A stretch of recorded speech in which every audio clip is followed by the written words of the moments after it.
Now it's time for today's perspective. And my guest today is a man with a remarkable story himself, who now writes remarkable stories about other people. Brandon Taylor was born in Alabama, grew up in a small Baptist conservative community. Most of his family was illiterate, but he taught himself how to read, of course, a great help to his family. That ability to read and to write has led now, though, to massive success. His first novel that he wrote in little more than a month, Real Life, was shortlisted for the Booker Prize.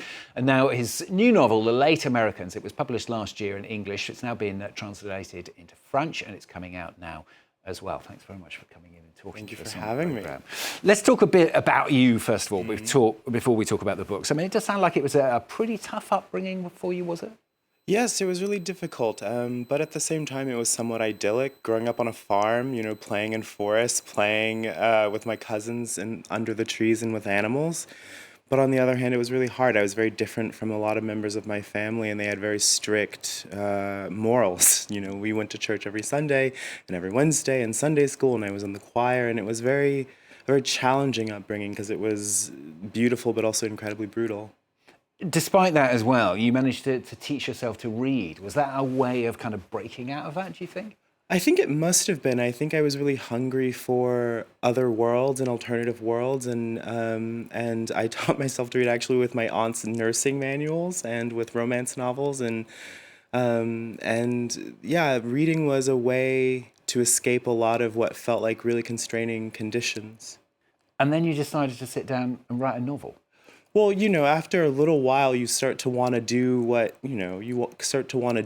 those other people are doing. And I don't know why I had the idea to begin to write stories, but it started very young. I would make up stories and play by myself because my other cousins, I was the youngest of them. They didn't want me tagging along. So I would make up my own stories to entertain myself. And now it has turned into a lifelong preoccupation. And do you think even at those early days, I mean, people saw you as a little bit different from the rest of the community you were in? Certainly. So my entire life I've sounded like this. I sound quite different from every other member of my family and from my community.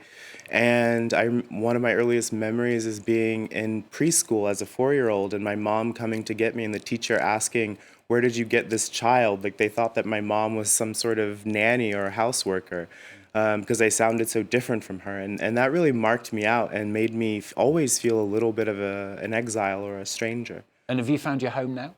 Yeah, I mean, I've grown up. I found friends. I found people who love me and see me and understand me. And yeah, it's the greatest thing a person can ask for. Let's talk about the books then. Real Life was your big hit, if you like.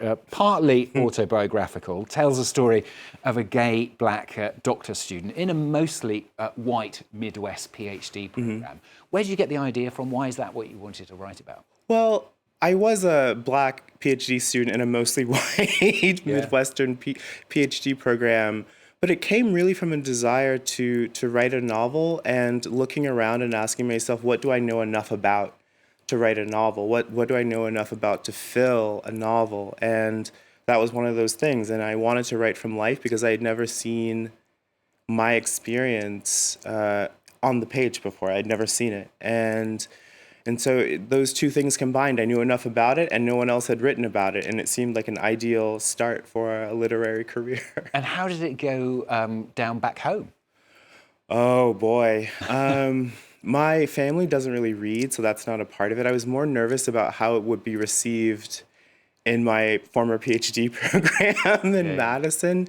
But when I went back with the book to tour it, a lot of people came out. The bookstore was packed, full of people from my program and other programs on campus, and people came up to me and said how much they'd felt validated and seen by the novel, which was not the reception I imagined. I thought it would be quite different because the book is a little negative on the whole prospect, but it was wonderful. It was beautiful, and for that I'm really grateful. Yeah, it must have been a really heartwarming moment to see that. Well, yes, but before that, it was incredibly terrifying. You're like standing in the back, not knowing if you're going to walk out to an empty room. Yeah.